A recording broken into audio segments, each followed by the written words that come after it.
తెలంగాణలోని SC, ST, BC మైనారిటీల్లో నిరుద్యోగ యువతకు ఉపాధి కల్పించేందుకు కాంగ్రెస్ ప్రభుత్వం కొత్తగా తీసుకొచ్చిన రాజీవ్ యువ వికాసం పథకానికి ఆదిలోనే సమస్యలు ఎదురవుతున్నాయి. ఈ పథకం కింద లబ్ధి కోసం పలువురు చేసుకుంటున్న దరఖాస్తులు తిరస్కరణకు గురవుతున్నాయి.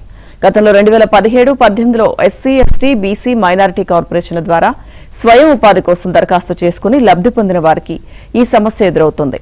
అప్పట్లో దరఖాస్తు చేసుకున్న వారిలో కొందరికి యూనిట్లు మంజూరై ఏర్పాటు చేసుకోగా మరికొందరికి మంజూరైనా ఏర్పాటు చేసుకునేందుకు ఆసక్తి చూపలేదు. మరికొందరికి మంజూరే కాలేదు.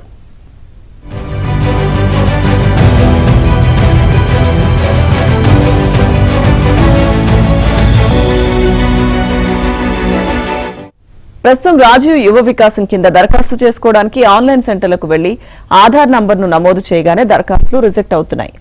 ఆల్రెడీ అప్లైడ్ అని చూపుతోంది. వీరే కాకుండా వికలాంగుల శాఖ ద్వారా స్వయం ఉపాధి కోసం ఏడాది క్రితం పలువురు దివ్యాంగులు దరఖాస్తు చేసుకున్నారు. కానీ వీరి నుంచి లబ్ధిదారుల ఎంపిక జరగలేదు. ప్రస్తుతం వీరు కూడా యువ వికాసం కింద దరఖాస్తు కోసం ప్రయత్నిస్తే ఆల్రెడీ అప్లైడ్ అనే చూపిస్తోంది.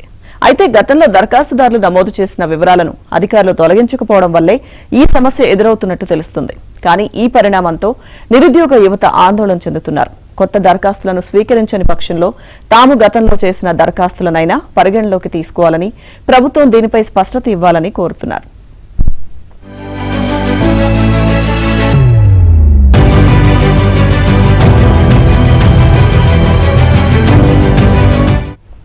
రాజీవ్ యువ వికాసం పథకానికి ఏప్రిల్ 5వ తేదీ వరకు దరఖాస్తులు స్వీకరించనున్నట్టు ప్రభుత్వం ఇప్పటికే ప్రకటించింది.